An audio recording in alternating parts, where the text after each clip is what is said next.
সম্মানিত প্রধান বক্তার আলোচনা নিয়ে আছেন গাউসিয়া কমিটি বাংলাদেশ কদমপুর ইউনিয়ন শাখার সম্মানিত সাংগঠনিক সম্পাদক জনাব মোহাম্মদ রবিউল হোসেন সুমন সাহেব।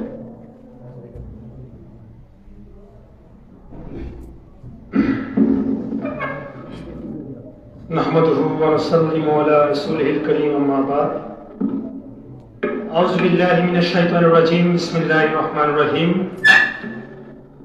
গাউসিয়া কমিটি বাংলাদেশ উত্তর সত্য শাখার ব্যবস্থাপনায়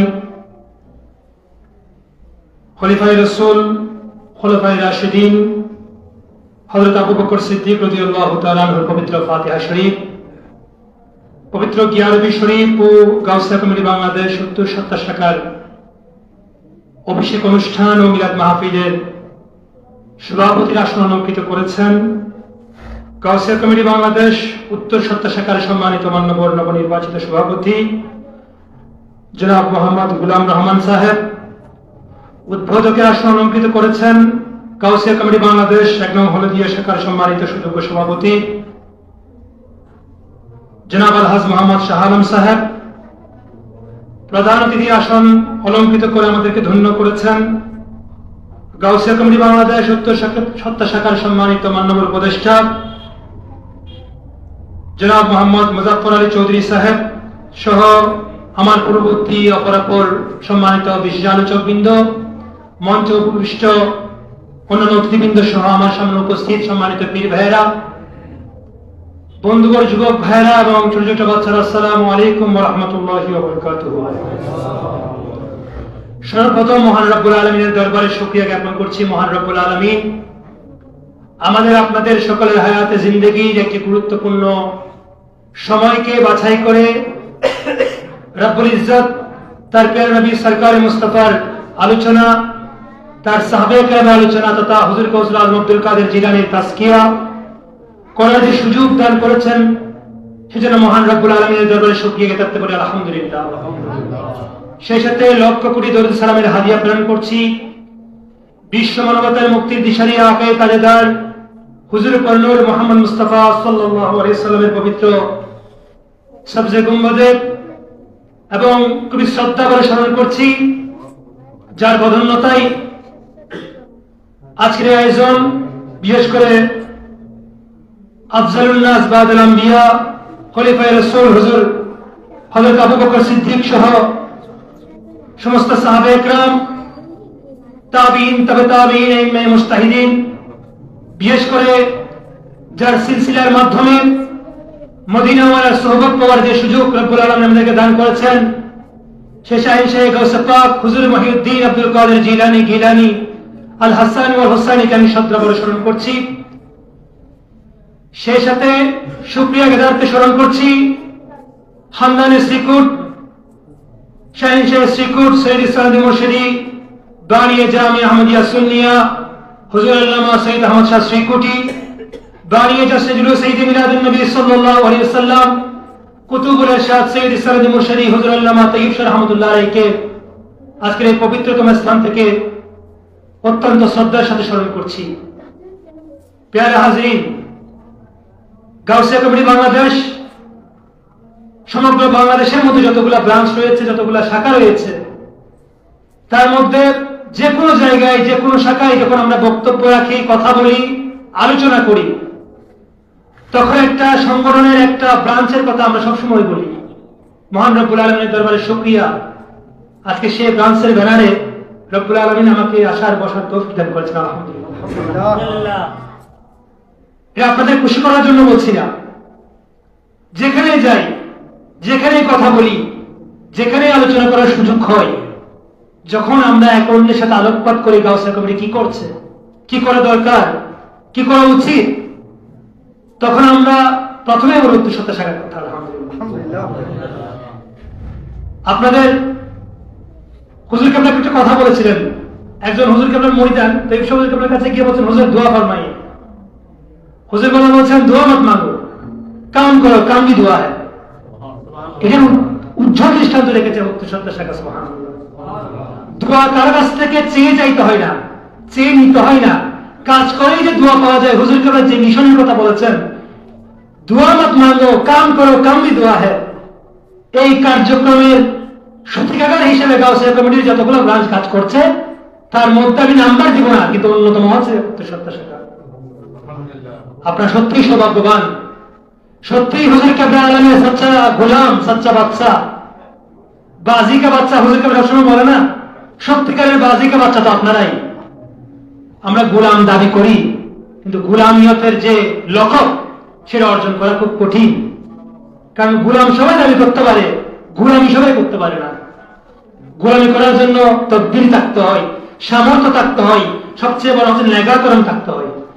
আলহামদুলিল্লাহ উত্তরসত্তা শাখার সকল ভাইদেরকে হুজুর কেবলা বাছাই করেছেন, যার কারণে তাদের মাধ্যমে দেশ এবং প্রবাসী ভাইদের মাধ্যমে বিশাল আঞ্জাম। আমি আপনাদের সুনাম করার জন্য আসি নাই, কিন্তু নিজেকে খুব গর্বিত মনে হচ্ছে যে সংগঠনের যে ব্রাঞ্চের তাস্কিয়া করি, আলোচনা করি, রাব্বুল ইজ্জত সেই সুযোগ আমাকে দান করেছেন। আলহামদুলিল্লাহ। যাই হোক, আমার নির্দিষ্ট আলোচ্য বিষয় দেওয়া হয়েছে। আপনারা যারা যুবক ভাইয়েরা এখানে আছেন, আমরা সকলেই জানি আমরা গাউসিয়া কমিটির কর্মী। এখানে কেউ আমরা এটা অজানা কেউ না। কিন্তু কখনো যদি বিশ্ববিদ্যালয় কলেজে গিয়ে আমাকে জিজ্ঞেস করে আপনি তো গাউসিয়া কমিটি করেন, ঠিক আছে, কিন্তু আমি কেন করব, আমার করা কি প্রয়োজন? আমি সুন্নি, আমি আহলে সুন্নাত ওয়াল জামাতের অনুসারী, নিজেকে আহলে সুন্নাত ওয়াল জামাতের একজন অনুসারী মনে করি। 5 ওয়াক্ত নামাজ আমি আদায় করি, রোজা রাখি, হজ সামর্থ্য হলে হজ যাকাত আদায় করি, কিন্তু তারপরেও কেন আমাকে এক্সট্রা ভাবে গাউসিয়া কমিটি করতে হবে? এই প্রশ্নের উত্তর কিন্তু আমাদেরকে, যদি আমরা দাওয়াতি কার্যক্রম সত্যিকার অর্থে চালাই, এই প্রশ্নের সম্মুখীন কিন্তু আপনাকে আমাকে হতে হবে। সম্মানিত ওলামা মাশায়েখ করে উপস্থিত আছেন, ওনারা কোরআন হাদিসের দলিলের ভিত্তিতে আপনাদেরকে এগুলার রেফারেন্স দিয়ে থাকেন, কিন্তু আমি একটি ভিন্ন আঙ্গিকে আপনাদের সামনে উপস্থাপন করতে চাই। রাব্বুল আলামিন বলেছেন,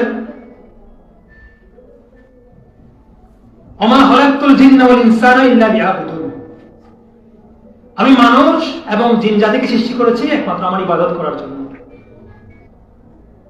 এই কথার উপর আমরা সকলেই বিশ্বাস রাখি, আমলও করি। এই কথার কারণেই আমরা নামাজ পড়ি, রোজা রাখি, হজ আদায় করি, যাকাত দিই। শুধু আল্লাহ তাআলা যেহেতু আমাদেরকে ইবাদত করার জন্য সৃষ্টি করেছেন সেজন্য।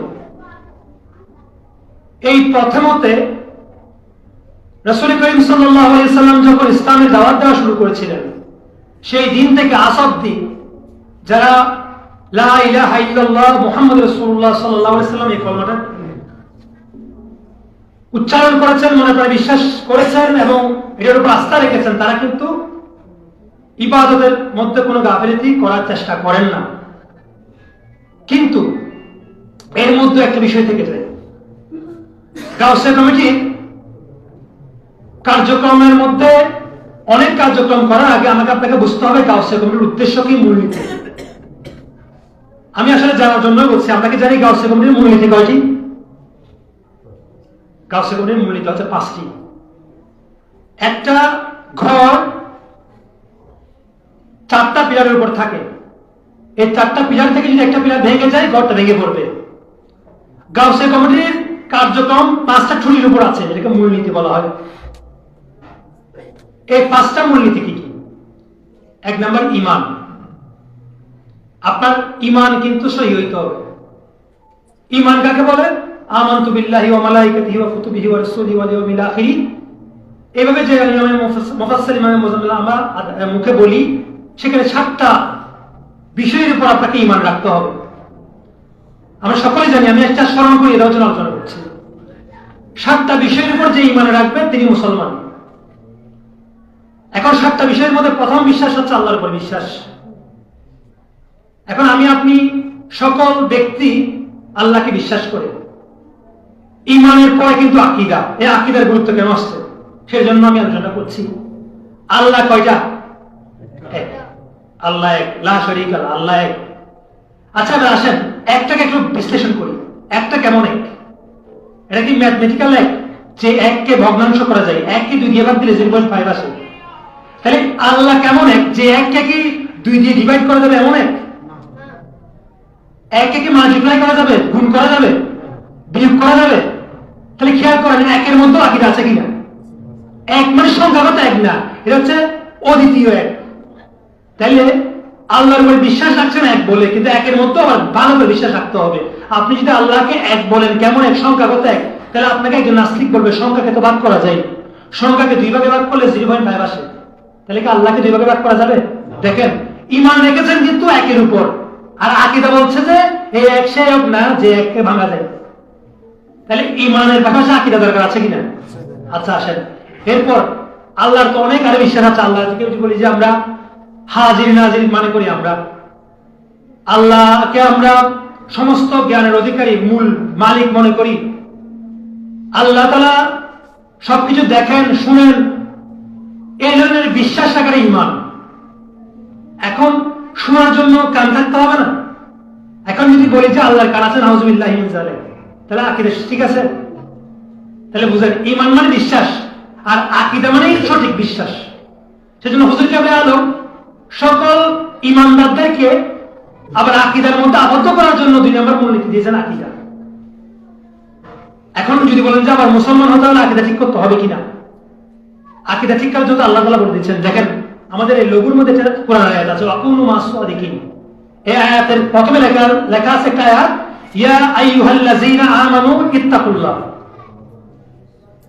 হে আল্লাহর ঈমানদারগণ, হে ঈমানদারগণ, আল্লাহকে ভয় করো।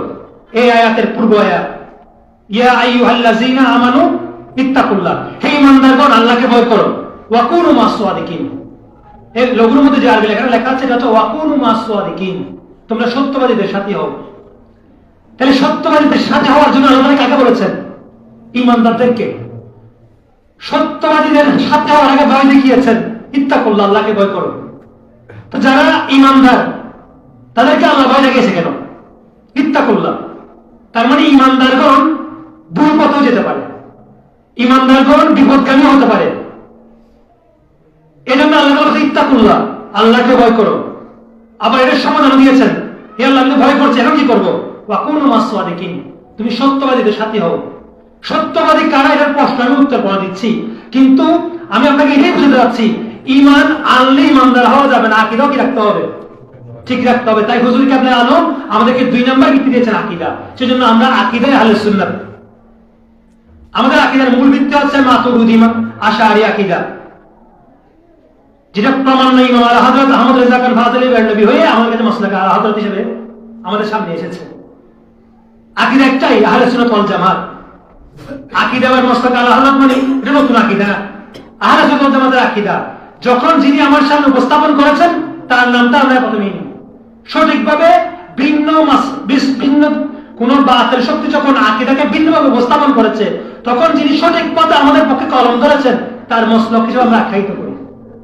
অনেকে ভুল বুঝে, আহলে সুন্নাত ওয়াল জামাতের আকীদা একটা, মাসলাক আলা হযরত আকীদা একটা। এক্ষেত্রে সচেতন হতে হবে।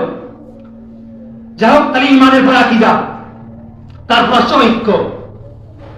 আজকে আপনারা সভাপতি মহোদয় আহ্বান করেছেন 13ই ডিসেম্বর শুক্রবার বাদে মাকে এই পবিত্র গিয়ারবি শরীফ হবে। তারা হবে না, আমরা সবাই এসেছি কিনা? এটাকে বলা হয় একতা। একজন ব্যক্তির নেতৃত্বে শুনে একত্রিত হওয়া হচ্ছে ঐক্য। শুধু তাই নয়, আমাদের চেইন অফ কমান্ড, ইউনিট থেকে ইউনিয়ন, ইউনিয়ন থেকে উপজেলা, উপজেলা থেকে জেলা, জেলা থেকে কেন্দ্র, সমস্ত কিছুর মূল হচ্ছে হুজুর কেবলা। হুজুর কেবলা যদি বলা যায় এই ব্যাপারে তোমরা এক থাকবে, আমাদেরকে এক থাকার আমাদের জন্য তরিকত যারা অনুসরণ করে তাদের জন্য এটা ফরজ আইন। তাহলে আকীদার পর ঐক্য, ঐক্য আমরা আলহামদুলিল্লাহ আমরা বর্তমানে এটার মধ্যে আছি। তারপর হচ্ছে খিদমত, যেটাকে আমরা বাংলা অঞ্চলের জন্য সমাজসেবা হিসেবে আখ্যায়িত করি। কিন্তু খিদমত এটার অনেক ধরনের পথ আছে, ওয়ে আছে। তার মধ্যে এই খিদমতকে হুজুর কেবলা আলম আমাদেরকে বিভিন্নভাবে ভাগ করে দিয়েছেন। যেমন আমাদেরকে বলেছে, হুজুর কেবলা আলম বলেছেন জামিয়ার খিদমত করার জন্য বলেছেন, দ্বীনের খিদমত করার জন্য বলেছেন, সাচ্চা আলেম তৈরি করার জন্য বলেছেন। এগুলো দ্বীনের খিদমত, যার কারণে আমরা জামিয়া আঞ্জুমানের সার্বিক সফলতা কামনায়, সার্বিক উন্নতি কামনায় আমাদের শ্রম, মেধা, অর্থ সবকিছু দিয়ে থাকি। এটা হচ্ছে দ্বীনি খিদমত। আমরা ওয়াইজ মাহফিলের আয়োজন করি মানুষকে হেদায়েতের পথে আনার জন্য, এটা দ্বীনি খিদমত। এর পাশাপাশি হকুল ইবাদ, আল্লাহর প্রতি বান্দার যে হক, হকুল্লাহ, আবার বান্দার প্রতি যে বান্দার হক, সে হকগুলো আদায় করার জন্য গাউসিয়া কমিটি বাংলাদেশ যে কার্যক্রম ইতিপূর্বে চালিয়েছে বা আপনারা করেছেন, এই আলোচনার করার দরকার নাই। উত্তরসত্ত্ববাসী সেটা জানে। উত্তরসত্ত্ব গাউসিয়া কমিটি কি করেছে, কি করছে, কি করবে, কি সব ক্ষমতা আছে, আলহামদুলিল্লাহ খেদমতের কালজাম আমরা দিয়ে যাচ্ছি। সর্বশেষ পঞ্চম মূলনীতি হল আত্মশুদ্ধি। এই জায়গায় একটু ঘাটতি আমাদের মধ্যে আছে। আমরা গাউসিয়া কমিটির ব্যানারে প্রথম 4টা আমরা কাজ করতে আগ্রহ দেখাই, কিন্তু পঞ্চম কাজটা করতে গিয়ে একটু গাফেল আমরা নিজেদের প্রতি দেখাই, নিজের প্রতি, নিজের নফসের প্রতি জুলুম করি। অন্যায়কে যেটা অন্যায় মনে করি সেটা অন্যের জন্য অন্যায় মনে করলেও নিজের জন্য অন্যায় মনে করি না। সেই জন্য হুজুর কেবলা আলম বলেছেন আগে নিজের নফসকে ঠিক করতে হবে। তাই তিনি পঞ্চম মূলনীতি হিসেবে আমাদেরকে আত্মশুদ্ধিকে ইনক্লুড করেছেন। সুতরাং আমরা যারা আজকে গাউসিয়া কমিটির ব্যানারে অভিষিক্ত হব, এই 5টা বিষয়কে মনে ধারণ করতে হবে। হুজুর কেবলা আলম যে গাউসিয়া কমিটি দিয়েছেন সেটার 5টা যে মূলনীতি, সবচেয়ে গুরুত্বপূর্ণ হচ্ছে আত্মশুদ্ধি। যদিও সেটা 5 নম্বরে আছে, কিন্তু এটা একজন তরিকত তাসাউফ চর্চাকারী ব্যক্তির জন্য আত্মশুদ্ধিটা 1 নম্বর। তা আমরা যারা যুবক ভাইরা এখানে উপস্থিত হয়েছি, আলহামদুলিল্লাহ আমাদের সম্মানিত মুরব্বিয়ানে কেরাম আকীদা, আমল, আখলাকের ব্যাপারে যথেষ্ট সচেতন, কিন্তু আমরা যারা যুবক বয়সী আছি আমরা গাফেল। সুতরাং নিজেকে আত্মশুদ্ধ করার জন্য, নিজের কল্পকে মরে যাওয়ার চেয়ে জিন্দা রাখার জন্য আমাদেরকে আমল করতে হবে। হুজুর কেবলা আলম আমাদেরকে তরিকতের মধ্যে ফজরের নামাজের পর 200 বার দরুদ শরীফ দিয়েছেন, 200 বার লা ইলাহা ইল্লাল্লাহ জিকির দিয়েছেন, ইল্লাল্লাহ জিকির দিয়েছেন, আল্লাহু জিকির দিয়েছেন। এগুলো আমাদের কলবকে জাগ্রত রাখে। মাগরিবের নামাজের পর সালাতুল আওয়াবিন দিয়েছেন, দরুদ শরীফ দিয়েছেন, এগুলো আমাদের কলবকে জিন্দা রাখে। আশার নামাজের পর আমরা সবাই জিকির করেছি, এগুলো আমাদের কলবকে জিন্দা রাখে।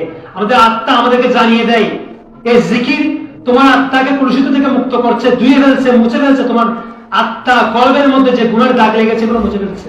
সুতরাং শুধু তরিকতপন্থী হলে হবে না, তরিকত চর্চা করতে হবে যে আমলের মাধ্যমে। এরপর আমাদের কিছু সুনির্দিষ্ট স্থায়ী কর্মসূচি দেওয়া হয়েছে। এই কর্মসূচিগুলো আমরা অবচেতন মনে পালন করি।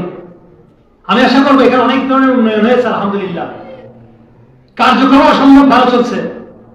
আমাদের ছোট্ট একটা বই আছে গাউসিয়া কমিটি কি এবং কেন, 5 টাকার হাদিয়া। এটা এই খানকার মধ্যে অ্যাভেলেবেল থাকা চাই, যখন আসবে তখন যাতে সবাই আমরা গিফট দিই এবং এটা পড়ার জন্য বাধ্যতামূলক করে দিই। এই কমিটির প্রতি আমি একটা সুপারিশ রাখবো, আবদার রাখবো, এই প্যানেল আজকে অভিষিক্ত হবে। আগামী 1 মাস পর গাউসিয়া কমিটি কি এবং কেন এই বইয়ের উপর আপনারা 20 মার্কস একটা পরীক্ষা নেবেন। যারা আজকে আমরা বিভিন্ন ইউনিট থেকে এখানে এসেছি, বিশেষ করে ছাত্র ভাইদের 20 মার্কস একটা পরীক্ষা নিয়ে আমরা পুরস্কৃত করবো, আবার একটা আয়োজন করবেন এখানে। তখন দেখবেন এই ছেলেগুলা পড়ে আসবে, ইনশাআল্লাহ পড়েই তো পরীক্ষা দিবে, তখন তারা বুঝতে পারবে গাউসিয়া কমিটি কেউ কেন। জাস্ট তাদের ধারণা দেওয়ার জন্য আমি কয়েকটা আলোচনা করছি। এখানে আমাদের গাউসিয়া কমিটির নির্দিষ্ট কিছু কর্মক্ষেত্র আছে, যদিও বা সকল ভালো কাজের মধ্যেই গাউসিয়া কমিটির সক্রিয় অংশগ্রহণ দৃশ্যমান, তারপরে আমাদের কিছু মৌলিক কাজ হুজুরকে আমাদেরকে দিয়ে গিয়েছেন। সেই কাজগুলো কি? আমি ধারাবাহিকভাবে আপনাদের সামনে বলছি। প্রথমত হচ্ছে নিজেকে পরিবর্তন করা, নিজের 3.5 হাত বডিকে মধ্যে ইসলামকে কায়েম করা। যখন আপনি নিজের 3.5 হাত বডির মধ্যে ইসলাম কায়েম করতে পারবেন, তখন আপনি আপনার পরিবারের মধ্যে ইসলাম কায়েম করতে পারবেন। যখন আপনি ফজরের নামাজের সময় উঠে যাবেন, তখন আপনার জায়গায় কি আপনার ভাই উঠবে, আপনার বোন উঠবে, আপনার স্ত্রী উঠবে, কিন্তু আপনি নিজে না উঠে যদি সবাইকে উঠতে বলেন, তাহলে কিন্তু কেউ ফজরের নামাজের সময় উঠবে না। সুতরাং আগে নিজের 3.5 হাত বডির মধ্যে আপনাকে পরিবর্তন আনতে হবে। আমি গাউসিয়া কমিটি করি, আমার মুখে দাঁড়িয়ে রাখতে আমি লজ্জাবোধ করি। আমি গাউসিয়া কমিটি করি, আমি মুরব্বী হোক, ছেলে ছোট বাচ্চা হোক, সালাম দেওয়ার জন্য আমি দ্বিধাদ্বন্দ্বের মধ্যে পড়ে যাই। আমি আশা করি আমাকেই সালাম দিবে।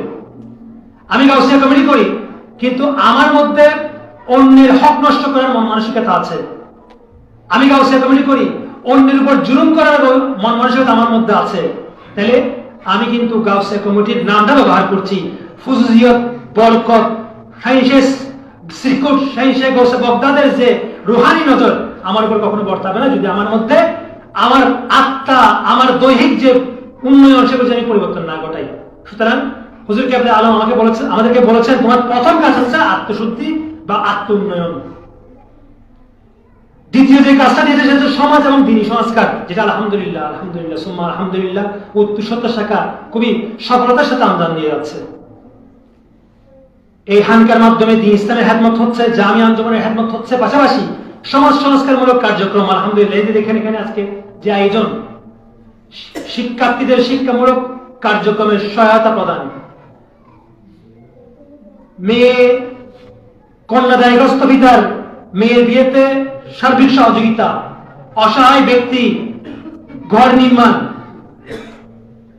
ঘরের আশেপাশের পরিবার যাদের নির্দিষ্ট আনন্দের দিনে অতিরিক্ত দামের কারণে মাংস কিনে খাওয়ার অভাব, সেই সকল চাহিদা পূরণ করার জন্য আজকে গাউসে কমিটি যে কার্যক্রম ইতিপূর্বে করে এসেছে, করে যাচ্ছে, এগুলো অত্যন্ত অনুসরণীয়। সুতরাং দিন এবং সমাজ সংস্কারে গাউসে কমিটির কার্যক্রম আমাদের ২ নম্বর কার্যক্রম। ৩ নম্বর যে কার্যক্রম সেটা হচ্ছে দাওয়াত। আমাদের গাউসে কমিটির কার্যক্রম যখন আমরা পরিচালিত করি, একটু খেয়াল করে দেখেন, আমি যদি আপনাকে জিজ্ঞেস করি আপনি হুজুর কেবলা আলমের আশেক কেন, ভক্ত কেন, আপনি বলবেন যে ছোটবেলা থেকে আমার বাবা আমাকে জামিয়ে নিয়ে যেতেন, ছোটবেলা থেকে আমার বাবা গাউসে কমিটির প্রোগ্রামে নিয়ে যেতেন, আমার বাবা হুজুর কেবলার মরিদান ছিলেন, তাই আমি গাউসে কমিটি করি। কিন্তু এমন কোন ছেলে আমরা এখন খুঁজে পাওয়াটা কঠিন হয়ে যাবে, থাকবে ইনশাল্লাহ, যার বাবা কোনো তরিকতপন্থী ছিলেন না, যার পরিবারের কেউ হুজুর কেবলা আলমের দামান ধরেন নাই, কিন্তু ছেলে দামান ধরেছে আমাদেরকে দেখে, আমাকে আপনাকে দেখে অন্য সুন্নি তবে অন্য দরবারের সাথে সম্পৃক্ত ছিল, হুজুর কেবলা দামান ধরার জন্য তার মন প্রাণ টেনে নিয়েছে আমার কর্ম দিয়ে। এইরকম দাওয়াত কি আমরা দিচ্ছি? আমি আপনাদেরকে উদাহরণ হিসেবে বলতে যে আসলে আমিও কিন্তু হুজুর কেবলা আলমের, আমার পরিবার কিন্তু হুজুর কেবলা আলমের দামানের সাথে সম্পৃক্ত নয়। আমার বাবা গৌসুল আজম মেজবান্ডারির মুরিদ, আমার মাও গৌসুল আজম মেজবান্ডারির মুরিদ, কিন্তু আমি হুজুর কেবলা আলমের দামান ধরেছি আলহামদুলিল্লাহ। আমি ওই দরবারকে না হোক বলছি না, অবশ্যই সেটা হোক, কিন্তু ব্যতিক্রমটা যেটা দেখেছি আমি হুজুর কেবলা আলমের মধ্যে, এটা অন্যদের চেয়ে এটাকে অতুলনীয় করেছে আমার কাছে, আমার দৃষ্টিকোণ থেকে। আমি গাউসে কমিটি করেছি বা করছি আবেগী হয়ে নয়, আমি গাউসে কমিটি করছি আবেগী হয়ে নয়, সেটা বলে দিচ্ছি, বিশেষ করে ইয়ং জেনারেশনকে। যদি আবেগী হয়ে আপনারা গাউসে কমিটি করেন তা আপনি পদভ্রষ্ট হবেন। কারণ আমি অনেক দেখেছি আমার এলাকার মধ্যে কদমপুর ইউনিয়নে, আপনাকে উদাহরণ হিসেবে বলি, গাউসে কমিটি একটা ইউনিটের সভাপতি ছিল, বর্তমানে সে মাইক বিরোধী। আমি তাকে জিজ্ঞেস করলাম, ভাই তুমি গাউসে কমিটি ছেড়ে দিলা কেন বা আসলাই না কেন? সে বলছে আমি আবেগের কারণে এসেছি। তার মানে আমি আপনাদেরকে আহ্বান করবো, যারা ইয়ং জেনারেশন, যারা শিক্ষিত যুব সমাজ, পড়ে আসেন, পড়া ছাড়া গাউসে কমিটি করবেন না। পড়ে দেখে আপনার অ্যানালাইসিস করে যদি মনে হয় গাউসে কমিটির সমাজ সংস্কারমূলক কার্যক্রম সহ বর্তমান যুগের চাহিদা মেটানোর জন্য পরিপূর্ণ নয়, এই জ্ঞানটুকু আমাদের নাই বিদায় যখন আমরা একটা সময় পর বিদেশ যাই বা কোনো একটা বাতিলপন্থী কারো খপ্পরে পড়ি, তখন সে যখন আমার হাদিসের রেফারেন্স দেয়, তখন আমি বলে যাই আল্লাহ আমি ভুল করছিলাম। এই যে স্পষ্ট হাদিসের মধ্যে আছে, বুকে হাত বাঁধতে হয়, রফরাদান করতে হয়, রুকুতে যাওয়ার আগে রফরাদান সম্পর্কে ধারণা আছে আমাদের কারো? বাংলা শিক্ষিতদের কথা বলছি। তাহলে যদি এই বিষয়ে ধারণা না থাকে আমি তো পদভ্রষ্ট হবো, কারণ সই হাদিস রফরাদান করেছেন আল্লাহ রাসূল, সই হাদিস রাসূল সাল্লাল্লাহু বুকের উপর হাত দিয়েছেন, জুলা আমিন বলেছেন সই হাদিস। তা আমরা অনুসরণ করছি না কেন? না করার কারণটুকু খুঁজেন, আপনি হকপন্থী থাকবেন। কেন করছেন এটা খুঁজেন। উপযুক্ত বই আঞ্জুমানের প্রকাশনার মধ্যে আছে, আল্লামা আইনুল মান্নান সাহেব সহ আঞ্জুমান রিসার্চ সেন্টারের মধ্যে অ্যাভেলেবেল বই দেওয়া হয়েছে। ভিন্নতা কেন? শুধু বাতের বলে তাকে ছেড়ে দিলে হবে না, লামা জাহাবি বলে তাকে লামা জাহাবি ফালতু এরকম বলে ছেড়ে দিলে হবে না। তার সাথে আমার পার্থক্য কি, তার পার্থক্যটা অনুসন্ধান করতে হবে। কেন আমি হক, কেন সে না হক, তাকে বোঝাতে হবে। সে যদি আমার সাথে জিতে আমি তার ঘরে যাবো, কোনো আপত্তি নেই, আমলগত পরিবর্তনে কোনো আপত্তি নেই। সুতরাং আপনি পড়ে বুঝে অবশ্যই গাউসে কমিটি করবেন, না পড়ে আবেগী হয়ে যদি কোনো কর্মসূচি দেখে গাউসে কমিটি করেন ভবিষ্যতে পদভ্রষ্ট হওয়ার সুযোগ আছে।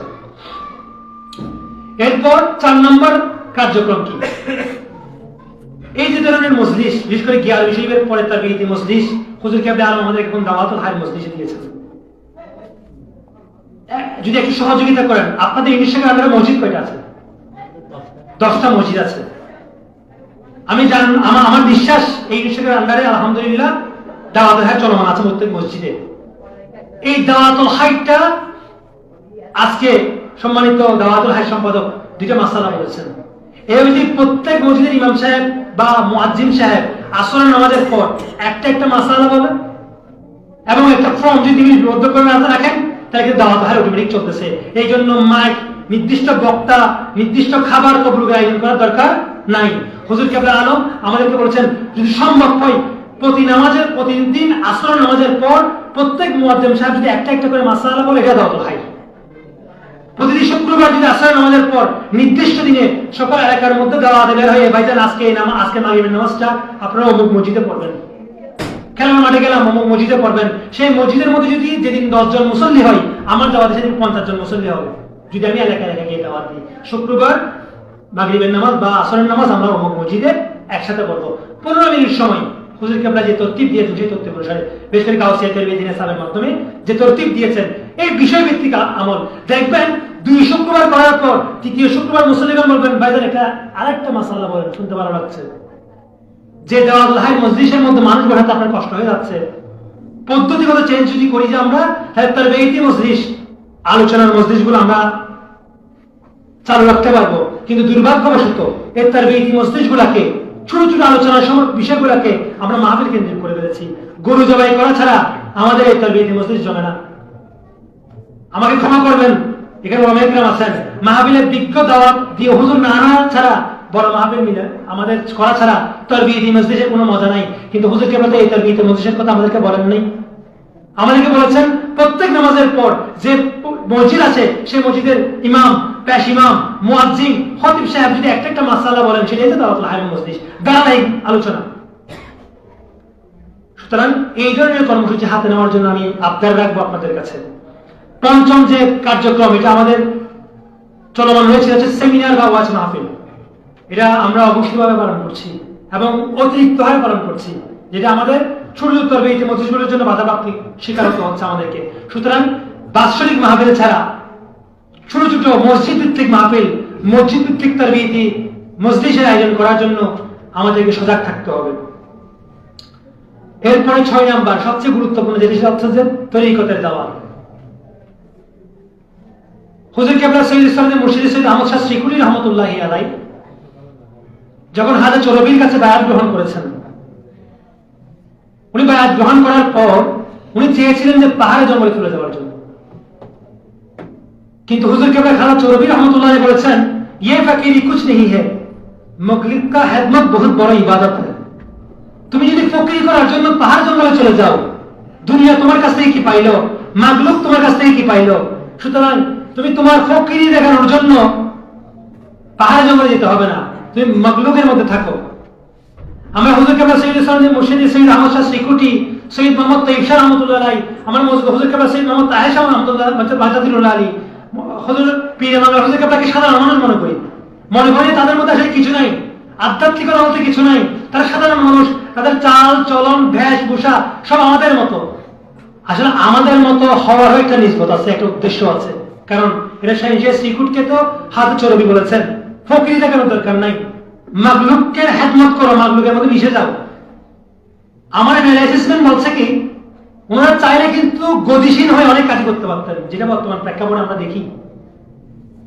এই গতিশীলতার বেশভূষা ছেড়ে তারা কেন সাধারণ মানুষের কাতারে চলে আসলেন, সাধারণ মানুষের মতো জীবনযাপন করছেন। তাদের খুসুসি আমলগুলা কি, যে আমল আমাদেরকে আমাদের অন্তরকে টানছে। তাদের খুসুসি নিসবতটা কি, যেখানে পাকিস্তান, পেশোয়ার, সিতাল শরীফ পাকিস্তান থেকে রাওজানের এই উত্তরসত্তার মধ্যে আমার অন্তরের মধ্যে একটা নিসবত আসছে। এই তাওয়াজ্জুর পাওয়ারটা কি, কোন আমল, কোন নিসবত তাদেরকে এই পাওয়ারটা দিয়েছে, যে পাওয়ার হাউসটা আমাকে রাওজান থেকে টানতেছে। এই অ্যানালাইসিস কখনো করেছি? তারা তো আমাদের মতো চলাচল করছে, আমাদের মতো জীবনযাপন করছে। এখানে হুজুর গৌস আজম আব্দুল কাদের জিলানীর সাথে যে নিসবত, সেই নিসবতটাই তাদেরকে অনন্য করেছে। সুতরাং আমাদের কার্যক্রমের মধ্যে তরিকতের যে সিলসিলাগত যে দাওয়া, এই সিলসিলা দেওয়ার জন্য কিন্তু সেটা আমার শাস্ত্রী কুটি আফ্রিকা হয়ে রেঙ্গুন 1920 সালে রেঙ্গুন এসেছেন। এরপর 1937 সালে আঞ্জুমানে রহমানিয়া চট্টগ্রাম শাখা করার মাধ্যমে চট্টগ্রামে পদার্পণ করেছেন। এরপর 37 সাল থেকে জামিয়া হওয়ার জন্য প্রায় 17 বছর অপেক্ষা করতে হয়েছে। 1954 সালে যখন জামিয়ার ভিত্তি দিচ্ছেন, এই ভিত্তিটা দেওয়ার আগ মুহূর্ত পর্যন্ত বাংলার জমিনের মধ্যে আঞ্জুমানে রহমানিয়া সুন্নিয়া যে ট্রাস্ট বর্তমানে সে চট্টগ্রাম শাখা ছিল, মূল শাখা ছিল রেঙ্গুনে। এই কার্যক্রমগুলো হয়ে আসার পিছনে নিশ্চয়ই নির্দিষ্ট একটা ব্যক্তির নির্দেশনা, একটা কেন্দ্র থেকে নির্দেশনা তারা পেয়েছিলেন এবং মূল উদ্দেশ্য ছিল। আপনারা খেয়াল করে দেখবেন, আমি মাইকে আওয়াজ আছে এটা, আমাদের কার্যক্রমগুলোর মধ্যে আমরা দেখি নানা সময় আমাদের গাউসিয়ার মধ্যে নানা ধরনের বিশৃঙ্খলা, নানা ধরনের বিশৃঙ্খলা আমরা দেখতে পাই। কিন্তু হুজুর কেবলা জবানের বক্তব্য থেকে রেখেছেন কিনা আল্লাহ জানে, আমি জানি না। উনি বারবার বলেছেন হামে সিলসিলা মিলা, আঞ্জুমান মিলা, জামিয়া মিলা, দাওয়াতুল হাই মিলা, এইগুলা পর বলেছেন গাউসিয়া কমিটি মিলা। খেয়াল করেন, তাহলে 1 নম্বরে সিলসিলাকে রেখেছেন, তারপর আঞ্জুমান, তারপর জামিয়া, তারপর গাউসিয়া কমিটি, তারপর দাওয়াতুল হাই। তার মানে আপনি সিরিয়ালিটি দেখেন, মুখে বলার সময় যে সিরিয়ালিটি, এই সিরিয়ালিটির মধ্যেও কিন্তু একটা কি আছে, আধ্যাত্মিকতার বিষয় আছে। 1 নম্বর সিলসিলার কাজ, কারণ আমার পীর ভাই যদি কোনো জায়গায় থাকে, সেখানে আলটিমেটলি জামিয়ার খেদমত হবে, আলটিমেটলি আঞ্জুমানের খেদমত হবে, আলটিমেটলি গাউসিয়া কমিটি হবে, আলটিমেটলি দাওয়াতুল হাই হবে। 1 নম্বর কি একটা হচ্ছে যে সিলসিলা। কিন্তু আমরা এখন সিলসিলা থেকে দূরে গাউসিয়া কমিটি 1 নম্বরে গেছি। এই বিষয়গুলো মাথায় রাখতে হবে। হুজুর কেবলা যদি আগে এবার আসে, আমাদের আপনাদের টার্গেট থাকবে আমরা উক্ত 70 জায়গায় 2টা বাস দিব, একটা মেয়েদের জন্য, একটা ছেলেদের জন্য। এখন থেকে টার্গেট রাখবো মুখোমুখ ভাইকে আমরা পীর ভাই বানাবো। এই টার্গেট রেখে ফ্রি বাস দিয়ে আপনাকে জামিয়ে যেতে হবে। এই কাজগুলো যদি করতে না পারি, তাহলে আমার পরবর্তীতে এই এলাকার মধ্যে গিয়ারবি শরীফ পড়ার মতো মানুষ থাকবে না। আজকে আমরা দেখি গিয়ারবি শরীফ বা গাউসিয়া শরীফের মধ্যে শুধু মুরব্বীরা থাকে, যে আমরা যুবকরা থাকতে চাই না। এখানে অধিকাংশ যুবক আজকে গিয়ারবি শরীফে ছিল না, কারণ কি আমরা মনে করি গিয়ারবি শরীফ, গাউসিয়া শরীফ, বারবি শরীফ এগুলা মুল্লাদের কাজ। রুহানিয়তের বিষয়ে আমরা অজ্ঞ। এই অজ্ঞতার দায়ভার কিন্তু আমাদের দায়িত্বশীল ওলামায়ে কেরামের মধ্যেও আছে। তারা আমাদেরকে বুঝাইতে পারবে, তারা আমাদেরকে বলে নাই হযরত ইউনূস আলাইহিস সালাম যখন মাছের পেটে ছিল, যে তাসবিহ তিনি সেখানে পড়েছেন সেটা খতমে গাউসিয়া শরীফের মধ্যে আছে। তারা আমাদেরকে বলে নাই ইব্রাহিম আলাইহিস সালাম যখন অগ্নিকুণ্ডের মধ্যে নিক্ষেপ হয়েছিলেন, বিপদ থেকে বাঁচার জন্য যে দোয়া তাকে আল্লাহ শিখিয়ে দিয়েছেন, সেটা গিয়ারবি শরীফের মধ্যে আছে। এই কথা তারা আমাদেরকে বলে নাই। যার কারণে যুবক ভাইরা এইগুলো ধরনের মজলিসে বসতে চাই না। আমি গিয়ারবি মাফ করবেন আমার, আমি ছোট মানুষ, আমি জাস্ট আমাদের দুর্বলতার কথা বলছি। আমরা গাউসিয়া শরীফের মধ্যে যে বরকত, গিয়ারবি শরীফের মধ্যে যে বরকত, এগুলো অন্য কোনো জায়গায় নেই। অনেক উদাহরণ মাহফিলের মধ্যে আমরা শুনি। খতমে গিয়ারবির বক্ত ছিল একটা হিন্দু মহিলা, সে একজন লম্পটের হাত থেকে হুজুর গোসল স্বয়ং তাকে বাঁচিয়েছিল গিয়ারবি শরীফ উসিলায়। এগুলো ওলামায়ে কেরাম ওয়াজ করে থাকেন, কিন্তু আমরা যারা পীর ভাই রয়েছি, আমাদের কাছে এই গিয়ারবি শরীফ আমাদের টানে না, এই গাউসিয়া শরীফ আমাদের টানে না। আমরা বলি কি গাউসিয়া শরীফ শেষ হোক, তারপর মাহফিলে যাবো। গিয়ারবি শরীফ শেষ হোক, তারপর কোথায় যাবো? মাহফিলে যাবো। সুতরাং এই গাউসিয়া শরীফের মজলিস, গিয়ারবি শরীফের মজলিস, তারবিয়তি দাওয়াতুল হাইয়ের মজলিসের মধ্যে আমাদেরকে বসা উচিত। কেন বসা উচিত? কারণ এখানে যে তাসবিহ রয়েছে, যে ওয়াজিফা রয়েছে, এগুলা মামুলি কোনো ওয়াজিফা নয়। এগুলা তরিকতের শায়েখগণ চর্চা করে, আমল করে তারা ওই মকামে পৌঁছে আমাদেরকে এগুলো উপহার দিয়েছে। আর আমরা এই হানকামুখী হয়ে এই তারবিয়তি মজলিসগুলোতে যদি নিজেরা সম্পৃক্ত হতে না পারি, তাহলে আমাদের বদনসিব। এরপর যে বিষয়গুলো আছে, সাচ্চা আলেম তৈরি করা, 7ম বিষয়। এই কার্যক্রমে আমরা নিজেদেরকে সম্পৃক্ত রেখেছি আলহামদুলিল্লাহ। যে যেভাবে পারছি, কেউ মাদ্রাসা দিচ্ছি, যাদের মাদ্রাসা দেওয়ার সামর্থ্য নাই তারা মাদ্রাসায় হেদমত করছি। যেমন আমরা আঞ্জুমান জামিয়ার যাকাত ফিতরার মাধ্যমে হেদমত করছি, পাশাপাশি আঞ্জুমান ট্রাস্ট পরিচালিত প্রায় 1.5 সহস্রাধিক যে মাদ্রাসাগুলো পরিচালিত হচ্ছে তার আঞ্জাম দিচ্ছি। এগুলো উপস্থাপন করতে হবে। বন্ধুর সাথে কারা আমরা আলোচনা করছি, কারা নিয়ে, এই আলোচনাগুলো আমাদের অন্তর্ভুক্ত করতে হবে, বুঝাতে হবে আমরা কেন গাউসিয়া কমিটি করি। এই গাউসিয়া কমিটি করার পিছনে আরেকটা অবদান আছে। হুজুর কেবলা গাউসিয়া কমিটি শুধুমাত্র গাউসিয়া নিসবত হুজুর গৌসুল আজম আব্দুল কাদের জিলানী নিসবত তা না, গাউসিয়া গাউস শব্দ তো সাহায্যকারী। আর গাউসিয়া কমিটি 2020 সালে এসে যে মানুষকে সরাসরি সাহায্য করবে এটা হুজুর কেবলা আমার তিনি জানতেন। তাই তিনি দুইটা হিকমতে গাউসিয়া কমিটির নামকরণ করেছেন, একটা হুজুর কেবলা হুজুর গৌসুল আজম আব্দুল কাদের জিলানীর নিসবত, আর তো হচ্ছে গাউসিয়া, যা বাংলাদেশের গাউসিয়া, অর্থাৎ বাংলাদেশের সাহায্যকারী হিসেবে কাজ করবে, স্বেচ্ছাসেবী হিসেবে কাজ করবে। এটা হুজুর কেবলার অন্তর্দৃষ্টি। এরপর যে 11 নম্বর যে কর্মসূচি সেটা হচ্ছে জশ্নে জুলুস এবং বার্ষিক মাহফিলের আয়োজন। আলহামদুলিল্লাহ এই ক্ষেত্রে আমরা খুব সজাগ আছি। এবং 12 নম্বর যে কার্যক্রম সেটা হচ্ছে প্রচার এবং প্রকাশনা। আমরা যারা এখানে কমপক্ষে যারা উপস্থিত আছি, আমরা এই মাসে তর্জমানকে কিনে যেটা হাত তুলি একটু কষ্ট করে আল্লাহ আকবার। আল্লাহ আমাদেরকে হুজুর কেবলার মিশনের টাকার তৌফিক দান করুন। আসলে আঞ্জুমান হচ্ছে তরজুমান আহলে সুন্নাত, আঞ্জুমানের যে প্রকাশনা তার মধ্যে আমাদের তর্জমান। আমি একটা বিষয়কে গুরুত্ব দিই, অন্য বিষয়কে যদি দূরে ফেলে দিই তাহলে কিন্তু হবে না। প্রতি মাসে এই 19 টাকায় কমপক্ষে 20টা তর্জমান আপনারা কিনবেন এবং 20টা তর্জমান আপনারা রুলিং করবেন।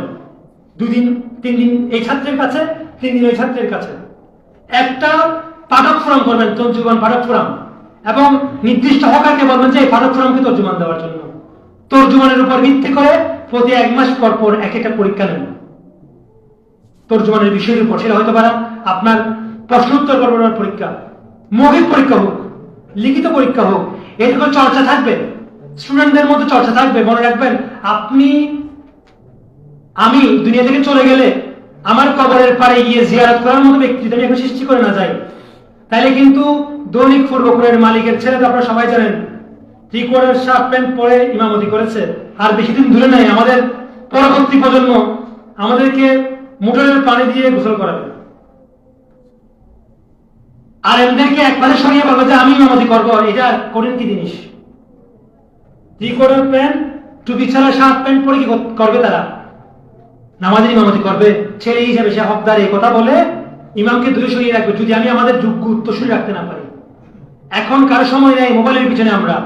সুতরাং তর্জমান পাঠক ফোরাম সৃষ্টি করুন, 20 জন করে টার্গেট করুন। এই 20 জন কম্পালসারি তর্জমান পড়বে, তাদেরকে ইংলিশ শাখার পক্ষ থেকে 20টা তর্জমান দেওয়া হবে এবং রুলিং থাকবে। এগুলা এই 10 দিন যদি উপরে 10 দিন পড়বে, এবার রুলিং এর মধ্যে রাখেন। এই তর্জমান যদি আমরা না কিনি, না পড়ি, তাহলে কিন্তু আমরা নিজেরাই আজীবন মাহফিল শুনবো, যে এই শুনবো এই খাবো, কিন্তু আমল করবো না। রব্বুল আলামিন আমাদেরকে যে নিয়ামত দিয়েছেন, এই নিয়ামতটা ফাবিআইয়ি আলাই রাব্বিকুমা তুকাজ্জিবান, আল্লাহ পবিত্র সূরা রহমানের মধ্যে বলেছেন না, তোমরা আমার কোন কোন নিয়ামতকে অস্বীকার করবে। বিশেষ করে এগুলো মনে হয় আমাদেরকে বলা হয়েছে। আলহামদুলিল্লাহ, হুজুর কেবলা আমাদেরকে এতগুলো নিয়ামত দিয়েছেন, এই নিয়ামতগুলো কোনটা অস্বীকার করবো আমরা? এই নিয়ামতের ভাগিদার শাহিন স্কুলের বাচ্চা ছাড়া এত বেশি নিয়ামত পেয়েছেন এমন কেউ নেই। তো সুতরাং আপনারা যারা আছি এখানে, আমাদেরকে সাংগঠনিক চর্চা করতে হবে। এখানে আমাদের আজকে যারা অভিষিক্ত হবেন, আমি আমার বক্তব্য সংক্ষিপ্ত করছি, আসলে এতটুকু বক্তব্য দেওয়ার কথা না। কথার প্রাসঙ্গিক আপনাদেরকে পেয়ে আমি একটু আবেগাপ্লুত হয়েছি। কেননা আপনাদের এই অঞ্চলের মধ্যে, এই এলাকার মধ্যে গাউসিয়া কমিটি যতটুকু খেদমত করে যাচ্ছে, এগুলো দৃষ্টান্ত। এবং আমরা বারবার বিভিন্ন জায়গায় দেখাই, মুখের মতো হও না কেন, 200 টাকার মতো এটা করতে পারো, ওটা করতে পারো, মাহফিলের মধ্যে 10 লক্ষ টাকা পড়াশোনা করে এটা করতে পারো। আমরা বারবার চোখে আঙ্গুল দিয়ে দেখিয়ে দিই, ফেসবুকের কল্যাণ এগুলো শেয়ার করি তাদের কাছে। তো এই আপনাদেরকে পেয়ে কিছু কথা আসলে চলে আসছে, যেগুলো আপনারা কিভাবে লিখছেন আমি জানি না, কিন্তু বলে ফেলছি যে সুযোগ পেয়েছি এই জন্য। এখন যে বিষয়টা হচ্ছে, আজকে যারা অভিষিক্ত হবেন, আপনারা নিজ নিজ পদের দায়িত্বশীল হিসাবে আপনারা আজকে থেকে একটা বার্ষিক পরিকল্পনা করবেন। আমার প্রস্তাব, সভাপতির মধ্যে এখানে আছেন, আমি তার কদমে আরজ রাখবো। প্রত্যেক সম্পাদকের কাছ থেকে আপনি বার্ষিক পরিকল্পনা গ্রহণ করবেন। আগামী 2টা বছর দ্বিবার্ষিক কাউন্সিল, 2 বছর আমরা কি করব। স্থায়ী কর্মসূচি থাকবে আমাদের পরিকল্পনার মধ্যে, এবং কিছু সমসাময়িক কর্মসূচি থাকবে এবং কিছু সৃজনশীল কর্মসূচি থাকবে। 3 ধরনের কর্মসূচি আমরা হাতে রাখবো। স্থায়ী কর্মসূচি যেমন জ্ঞান শিল্পের স্থায়ী কর্মসূচি, বার্ষিক মাহফিলের স্থায়ী কর্মসূচি, আরো কিছু স্থায়ী কর্মসূচি আপনারা আগে থেকে পালন করে আসছেন সেগুলো রাখবেন। সমসাময়িক কর্মসূচি যেমন করোনাকালীন সময় সমসাময়িক কর্মসূচি ছিল, আপনার বন্যা ত্রাণ নিয়ে আপনাদের সমসাময়িক কর্মসূচি ছিল, এবং আজকের অনুষ্ঠানের মতো যে শিক্ষামূলক কার্যক্রম এগুলো হচ্ছে যে আমাদের সৃজনশীল কর্মসূচি। এই 3 ধরনের কর্মসূচি নিয়ে আপনি বার্ষিক বাজেট করে ফেলবেন, আমার 10 লক্ষ টাকা প্রয়োজন, এবং এগুলো এখন থেকে আপনাদের জুনাদেরকে জানিয়ে দিবেন। এগুলো প্রত্যেক দপ্তর থেকে নেবেন। সাহিত্য সাংস্কৃতিক সম্পাদক যিনি দায়িত্বে থাকবেন, আমি নিজ থেকে আসি, তার কাজ কি? তার কাজ হচ্ছে যে তিনি কোরআন শিক্ষা আসর করবেন। এখানে যারা আমরা যুবক হয়ে গেছি, ফুরকা নিয়ে পড়ার সুযোগ নেই, আবার বাংলা শিক্ষিত মাদ্রাসা গিয়ে পড়ার সুযোগ নেই, কিন্তু কোরআন সহি না, স্থানীয় একজন হাফেজ নিয়োগ করে সপ্তাহে 3 দিন হোক 4 দিন হোক কম্পিউটার কোচিং এর মতো করে এখানে আমরা কোরআন শিক্ষা, কোরআন চর্চা করব, নিজেরা কোরআন সহি করব। এই চর্চাটুকু আপনি রাখতে পারেন আপনার স্থায়ী কর্মসূচির মধ্যে। এখানে আমরা যারা ইয়ং জেনারেশন বর্তমানে ইউনিভার্সিটিতে পড়তেছি, মাদ্রাসায় পড়ার সুযোগ নাই, লজ্জা লাগে, সোয়াদ চিনি না, আইন জ্ঞান চিনি না, গুলাই ফেলি, তো আজওয়া গুলাই ফেলি। এখানে কিন্তু এই সমস্যাগুলো কম বেশি সবার আছে। আমরা বাংলা মোবাইল থেকে দেখে দেখে পড়ি। এই সমস্যাগুলো সমাধান করার জন্য আমাদেরকে হাত দিতে হবে। এরপর নাচ জলসা, যাদের ভালো কণ্ঠ আছে তাদেরকে নিয়ে সাহিত্য সাংস্কৃতিক সম্পর্কে নাচ জলসা আয়োজন করবে, সৃজনশীল কর্মসূচি, কোরআন মজলিস এবং নাচ জলসা, এই 2টা সাহিত্য সাংস্কৃতিক সম্পাদক আয়োজন করবে সভাপতি মহোদয়ের অনুমতি নিয়ে। তথ্য প্রযুক্তি বিষয়ক সম্পাদক যিনি আজকে অভিষিক্ত হবেন, তার কাছে আমার প্রস্তাব হচ্ছে, আপনি যেহেতু বর্তমান যুগ অনলাইনের যুগ,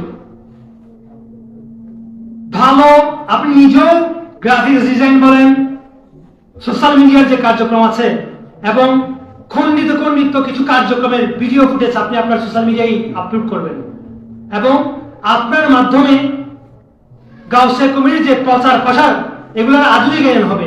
এই ধরনের কার্যক্রম আপনাকে হাতে নিতে হবে। প্রচার এবং প্রসার সম্পাদক আপনারা যারা দায়িত্বশীল হবেন, আপনারা তো প্রচার বলতে বুঝে মিটিংয়ের আহ্বান করা, বার্ষিক সারণিকা, দেওয়ালিকা, এগুলো আপনার থাকবে। উচ্চশিক্ষার মধ্যে আপনি 10টা দেওয়াল বাছাই করবেন, যেখানে আহলে সুন্নাত ওয়াল জামাতের আকীদাগত শিক্ষা থাকবে আপনার আন্ডারে। হুজুর কেবলা আলমের মিশনের কার্যক্রম থাকবে, কোরআন হাদিসের সংমিশ্রিত সমাজ বান্ধব কিছু বাণী থাকবে। এগুলো প্রচার ও প্রকাশনা সম্পাদকের দায়িত্ব থাকবে, যেগুলো স্থায়ী কর্মসূচির মধ্যে অন্তর্ভুক্ত। পাশাপাশি যিনি দাওয়াতুল হাই সম্পাদক, তিনি শুধু দাওয়াতুল হাই করে ইমামদের পরিবর্তনের কথা বলবেন তা না, তার কাজ কিন্তু হচ্ছে গাউসিয়া কমিটির প্রতি একজন যুবক ছেলে কিভাবে আকৃষ্ট হবে, একজন ব্যক্তি কিভাবে সিলসিলা কাদরিয়া আলিয়ার সবক গ্রহণ করার জন্য আকৃষ্ট হবে, এই বিষয়ে তাকে কিন্তু যুগ উপযোগী জ্ঞান অর্জন করার মাধ্যমে সেগুলো মানুষের মধ্যে বিতরণ করতে হবে। আলহামদুলিল্লাহ আপনারা যোগ্য একজন দাওয়াতুল হাই সম্পাদক পেয়েছেন, আমি মুগ্ধ হয়েছি হুজুরের তাকরীর শুনে। ইনশাআল্লাহ উনি ওনার সৃজনশীলতার মাধ্যমে আরো বেশি কার্যক্রমকে ত্বরান্বিত করবেন সেই প্রত্যাশা রাখি। অর্থ সম্পাদকের কাজ আমরা গতানুগতিক নিয়ম আলহামদুলিল্লাহ যেটা করছেন সেটা করছেন, তবে এই ক্ষেত্রে আমাদের একটু গাফেলিতে হচ্ছে, আমরা আয়টা কিন্তু রসিদ মূল্যে করি, কিন্তু খরচটা বাউচার মূল্যে কিন্তু আমরা করি না। আমাদের ডেবিট বাউচার সম্পর্কে যাদের ধারণা আছে, আপনারা ডেবিট বাউচার মেনটেন করবেন। ধরুন কম্পিউটারের দোকান থেকে একটা বই চালিয়ে ফেলবেন, সেখানে 10 টাকা যদি সিগারেট খরচ যায় এই বাবুর্চি, সেটার জন্য ঠিক থাকবে 10 টাকার বাউচার হবে, পাশে সিগারেট ওয়ালার কাছে এটা সোতা নিয়ে সেটা পিছিয়ে ফিনাফ থাকবে। আমরা রসিদ মূল্য আয়ের মধ্যে চর্চা করি, কিন্তু বাউচার মূল্য খরচের চর্চাটা আমরা করি না। সভাপতি মহোদয় আশা করছি এবার থেকে সেটা চর্চা করবেন ইনশাআল্লাহ। কারণ এই লক্ষ লক্ষ টাকার খরচ যদি লেখা থাকে অমুকের কাছে 1000 টাকা দেওয়া হলো, আজকে থেকে 5 বছর পর যখন আপনি সম্পূর্ণ দায়িত্ব থেকে ছেড়ে যাবেন, নতুন একজন মেসি এসে বলবে যে উনি নিশ্চয় পকেটে ঢুকেছেন। আপনি যখন বাউচার মধ্যে লেখা থাকবে 1000 টাকা যাতায়াত খরচ, সেখানে যখন সভাপতির সাইন থাকবে নিচে, সাধারণ সম্পাদকের সাইন থাকবে নিচে, অর্থ সম্পাদকের সাইন থাকবে নিচে, তখন আপনার ব্যাপারে আঙুল তোলার আগে 3 জনের দিকে আঙুল যাবে, কারণ ওই জায়গায় 3 জনের সাইন ছিল। কিন্তু আপনি যদি শুধু লিখেন যে 1000 টাকা খরচ গিয়েছে গাড়ি ভাড়া বাবদ, 5 বছর পর 10 বছর পর যখন আমার মতো ছোট একটা ছেলে দায়িত্ব আসবে, সে বলবে কোনো হুজুর হ্যাঁ দিয়ে দেয় 1000 টাকা। এই কথাগুলো আমাদের ইতিহাস আমরা চর্চায় দেখি।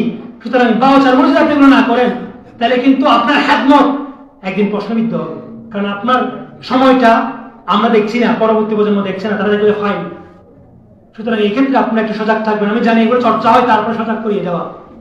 সাংগঠনিক সম্পাদকের মূল দায়িত্বে যিনি আসবেন, আপনাদের যেহেতু এটা ইউনিট শেখার মাধ্যমগত, আপনাদের তো আর নতুন করে কোনো ইউনিট করার সুযোগ নেই, কিন্তু আপনারা চেষ্টা করবেন পাঠাগার স্থাপন করার জন্য। আপনার ইউনিটের বিস্তৃতি যদি দীর্ঘ জায়গায় জুড়ে হয়, মসজিদ কেন্দ্রিক পাঠাগার স্থাপন করার জন্য সাংগঠনিক সম্পাদকের মধ্যে চেষ্টা করবেন। এলাকা ভিত্তিক যদি সামাজিক সংগঠনের মাধ্যমে কার্যক্রম করার চেষ্টা করবেন। যদি সেটাও সম্ভব না হয়, তাহলে আপনি গাউসিয়া কমিটির মাধ্যমে দাওয়াতি কার্যক্রমের জন্য দাওয়াতুল হাজ সম্পাদককে সর্বাত্মক সহযোগিতা করবেন। যেহেতু আপনি ইউনিটের সাংগঠনিক সম্পাদক, আপনার আন্ডারে কোনো ব্রাঞ্চ নেই, সেহেতু আপনার কাজ হচ্ছে দাওয়াতুল হাজ সম্পাদককে সর্বাত্মক সহযোগিতা করা। সেক্রেটারি মহোদয়, সভাপতি মহোদয় আমার চেয়ে অধিক যোগ্য, তাদের কথা নিয়ে কথা বলছি না। আসলে আমাকে দপ্তর ভিত্তিক যে আলোচনার কথা বলা হয়েছিল, আমি আশা করছি আপনাদেরকে বোঝাতে পেরেছি।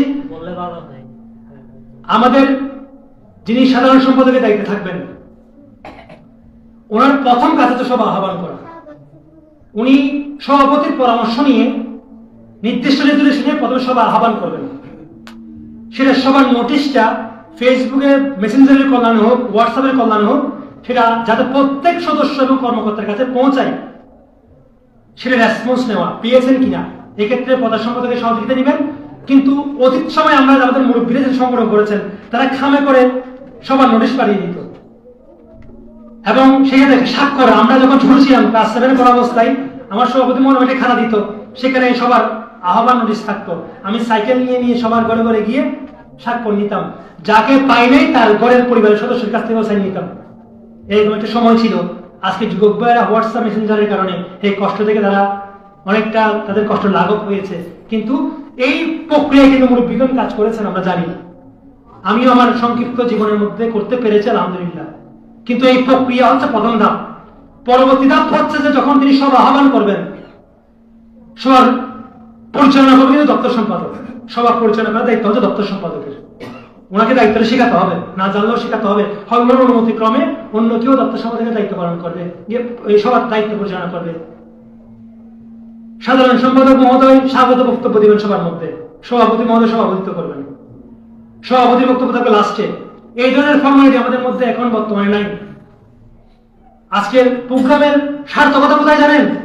আমরা বড় বড় মিলাদ মাহফিল করলে বাইরে থেকে সভাপতি দাঁড় করে আনি, কিন্তু নিয়ম হচ্ছে সংগঠনের সভাপতি কি করবে? আজকে সভাপতি মহোদয় সভাপতিত্ব করছেন, এটা সংগঠনের একটা রুলস, আমরা এটা মেনটেন করি না। হ্যাঁ, অনুমতি ক্রমে কাকে দিয়েছে পরে হিসাব, কিন্তু হকদার হচ্ছেন উনি বলতে তিনি সভাপতি। তিনি এই রুলস গুলো যদি আমরা বাস্তবায়ন করতে না পারি, তাহলে কিন্তু আমরা সংগঠন থেকে দূরে সরে যাব।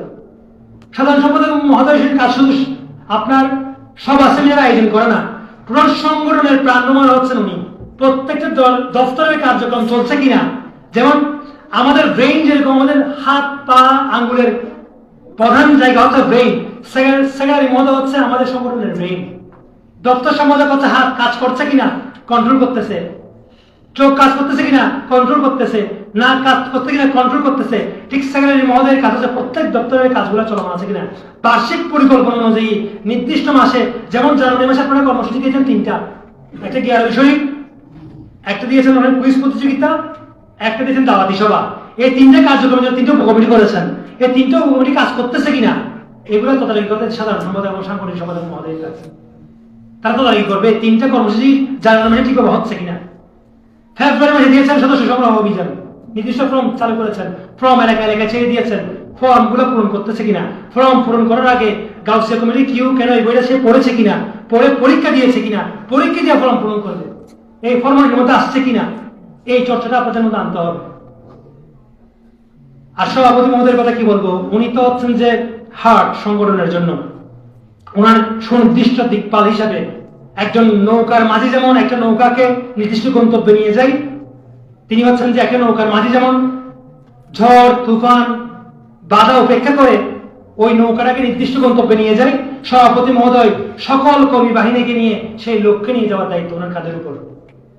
সাংগঠনিক নিয়মে, সাংগঠনিক দাপ্তরিক শৃঙ্খলা রক্ষণাবেক্ষণ যেভাবে করতে সেভাবে করে উনি ওনার সংগঠনকে গতানুগতিক নিয়মের বাইরে গিয়ে সাংগঠনিক নিয়মে পরিচালিত করবে। এই প্রত্যাশাই আমাদের আগামী পথ চলা হোক। সর্বোপরি গাউসিয়া কমিটি বাংলাদেশ উত্তর সত্য শাখা যেমন মানবিক সামাজিক কার্যক্রমে যেভাবে 1 নাম্বার হিসেবে আমরা অঘোষিতভাবে মূল্যায়ন করি, সমগ্র রাউজানের মধ্যে আমরা মূল্যায়ন করি। আমরা প্রথমে বললে উত্তরসত্তর শাখার কথাই বলি, বারবার বলছি এই কথাটা। আশা করছি সাংগঠনিক রুলস এবং রেগুলেশনের ক্ষেত্রে উত্তরসত্তর শাখা তাও 1 নম্বর হবে। অডিট কার্যক্রমে হলুদ ইউনিয়ন শাখার মধ্যে অডিট কার্যক্রমে কর্মসূচির দিক দিয়ে নয়, অডিট কার্যক্রমে সেখানে দাপ্তরিক কার্যক্রম হতে পারে, পাশাপাশি আপনার আর্থিক কার্যক্রম হতে পারে, দাওয়াত ভাইয়ের ফর্ম ফিল-আপের ক্ষেত্রে হতে পারে, আনুষঙ্গিক দপ্তর সম্পাদকের কার্যক্রমের মাধ্যমে চিঠি আদান প্রদান রক্ষণাবেক্ষণ থেকে শুরু করে আমাদের একটা বিষয় হচ্ছে আমরা ফায়ারিং করি না। আমার প্রস্তাব থাকবে প্রত্যেক সম্পাদকের একটা ফাইল থাকবে। আপনার একটা ক্যাবিনেট ড্রয়ার কিনে ফেলবেন দরকার হলে, ক্যাবিনেট ড্রয়ার থাকবে, প্রত্যেক কর্মকর্তার একটা ড্রয়ার থাকবে। ওখানে উপজেলায় কোনো চিঠি আসলে চিঠিগুলো কার কাছে থাকবে, কয়টা কপি থাকবে, এই দিনের উপর আপনার একটা সাংগঠনিক প্রশিক্ষণ কর্মশালা আয়োজন করা প্রয়োজন। এগুলা করে ক্যাবিনেট সিস্টেমে চলে আসলে কার্যক্রম ত্বরান্বিত হয়। আমি আশা করব আমাদের সম্মানিত সভাপতি মহোদয় এবং সেক্রেটারি মহোদয় সহ সম্মানিত উপদেষ্টা মণ্ডলীর পরামর্শক্রমে উত্তরসত্তর শাখা সমগ্র বাংলাদেশের মধ্যে একটা মডেল শাখা হিসেবে আত্মপ্রকাশ করে আরো বেশি সুনামের সাথে কাজ করে যাবেন। আমি একটা হুজুর কেবলার বাণীকে সামনে নিয়ে আমার বক্তব্য শেষ করতে চাই। হুজুর কেবলা সৈয়দ সনদে মুর্শিদি হুজুর আল্লামা সৈয়দ আহমদ শাহ শ্রীকুটি রহমতুল্লাহ আলাইহি একবার বেশি সুস্থ হয়ে গিয়েছিলেন। সেই মুহূর্তে বাংলাদেশ সফরের একটা তারিখ, সফরের সময়ও তখন চলছিল। তো হুজুর কেবলা চাচ্ছেন যে দ্রুত বাংলাদেশ আসার জন্য, কিন্তু তখন মওজুদ হুজুর কেবলা সাহেব জাদা সৈয়দ সনদী কুতুবুল ইরশাদ সৈয়দ মোহাম্মদ তৈয়ব শাহ হুজুর কেবলা তাকে বিনয়ের সাথে বলেন, আব্বা হুজুর আপনি বাংলাদেশে না গেলে মনে ভালো হবে। উনি নেই মুঝে প্লেন মে চড়া দো, মুঝে প্লেন মে চড়া দো, না আমাকে প্লেনে তুলে দাও। প্রতিমধ্যে যদি আমার মৃত্যু হয় তখন আমি আল্লাহর প্রাণীকে বলতে পারবো মখলুক কা খেদমত করতে করতে মেরা মত হোগি, এই কথা আমি বলতে পারবো। সুতরাং আমাকে প্লেনে তুলে দাও। সুবহানাল্লাহ। হুজুর কেবলার উদ্দেশ্য কি ছিল, মিশন কি ছিল, আমাদের মিশন কি? তাদের উদ্দেশ্য ছিল কু আনফুসাকুম ওয়া আলাইকুমুন নারের বাস্তবায়ন করা। শুধু নিজে বাঁচা নয়, কু আনফুসাকুম নিজে জাহান্নামের আগুন থেকে বাঁচাও, ওয়া আলাইকুমুন নার তোমার আহালকে বাঁচাও। আহাল মানে কি কারা? তাফসীর বিশারদগণ কানজুল ইমানের মধ্যে হুজুর আল্লামা মুফতি ইয়ারহাম নঈমী রাহমাতুল্লাহি আলাইহি বলেছেন, আহাল বলতে শুধু পরিবারকে বোঝানো হয় নাই, আহাল বলতে বন্ধু বান্ধব সহপাঠী সহ রক্তের বন্ধন ছাড়াও আত্মার বন্ধনে যারা আবদ্ধ তারা সকলে তোমার আহাল, বিশেষ করে প্রত্যেক মুসলমান তোমার আহাল। সুতরাং তুমি শুধু নিজে জাহান্নামের আগুন থেকে বাঁচতে হবে না, তোমার আহালকে বাঁচাতে হবে। আমরা সকলেই বলি পবিত্র সূরা ফাতিহা শরীফের মধ্যে বলি ইহদিনাস সিরাতাল মুস্তাকিম সিরাতাল লাযিনা আনআমতা আলাইহিম গায়রিল মাগদুবি আলাইহিম ওয়ালাদ-দালিন। কবি গোলাম মোস্তফা বলেছেন, অনন্ত অসীম প্রেমময় তুমি বিচার দিনের স্বামী, যত জুলুমান হে ছিল মহান তোমারই অন্তর্যামী। ধুলক বুলক ভুলক বেদিয়া তোমারই চরণে পড়ি লুটাইয়া, তোমারই সকাশে যাচি হে শকতি তোমারই করুণা কামি। সরল সঠিক পূর্ণ পন্থা মুদের দাও গো বলি, যে পথে তোমার প্রিয়জন গেছে চলি। অর্থাৎ সিরাতুল মুস্তাকিম হচ্ছে সেই পথ যে পথে আল্লাহ রাব্বুল আলামিন প্রিয় বান্দাগণ চলে গিয়েছেন। আমাদের লঘুর মধ্যে যে আয়াতে কারিমা দেওয়া আছে ওয়াকুনু মাস-সাদিকিন, সত্যবাদীদের সাথে হও। আমাদের জন্য সত্যবাদী কারা? আমাদের জন্য সত্যবাদী হচ্ছে আফজালুন নাস বা'দাল আম্বিয়া হযরত সিদ্দিক আকবর। আমাদের জন্য সত্যবাদী হচ্ছে ইমামে আজম ইমাম আবু হানিফা রাদিয়াল্লাহু তাআলা আনহু। আমাদের জন্য সত্যবাদী হচ্ছে হযরত ইমাম আলা হযরত আহমদ রেজা খান ফাজিল বেরলভী। আমাদের জন্য সত্যবাদী হচ্ছে হুজুর আকা গৌসুল আজম আব্দুল কাদের জিলানী শাহিনিল্লাহ। আমাদের জন্য সত্যবাদী হচ্ছে শাহীন শেখ শ্রীকুট কুতুবুল ইরশাদ সৈয়দ সনদে মুর্শিদি সৈয়দ আহমদ শাহ শ্রীকুটি সৈয়দ মোহাম্মদ তৈয়ব শাহ এবং মওজুদ হুজুর কেবলাগণ আমাদের জন্য অনুসরণীয়। যে দোয়া আমরা পবিত্র কোরআনুল হাকিমের মধ্যে সূরা ফাতিহার মাধ্যমে পেয়েছি, যেই দোয়া 5 ওয়াক্ত নামাজের মধ্যে আমরা বারবার করি, ইহদিনাস সিরাতাল মুস্তাকিম সিরাতাল লাযিনা আনআমতা আলাইহিম, আমাদেরকে সেই পথে পরিচালিত করুন যে পথে আপনার প্রিয় বান্দাগণ গিয়েছেন। রব্বুল আলামিনের কাছে শুকরিয়া যে আমাদেরকে সেই প্রিয় বান্দাগণের নিসবতে রেখেছে এবং মৃত্যু অবধি যাতে আমাদেরকে সেই নিসবতে সেই পথে মতে রাখেন। আল্লাহ রাব্বুল আলামিন আমাদের সকলকে কবুল করুক। আমার কথাবার্তা, বক্তব্য, বাচনভঙ্গি, বডি ল্যাঙ্গুয়েজ যদি কোনো ধরনের বেয়াদবি হয়ে থাকে আমি সমস্ত মুরব্বিয়ানের কাছে হাত করজোড়ি করে ক্ষমা চাচ্ছি। রব্বুল আলামিন আমাদেরকে কবুল করুক। ওয়া মা তাওফীক ইল্লা বিল্লাহ। আসসালামু আলাইকুম ওয়া রাহমাতুল্লাহ।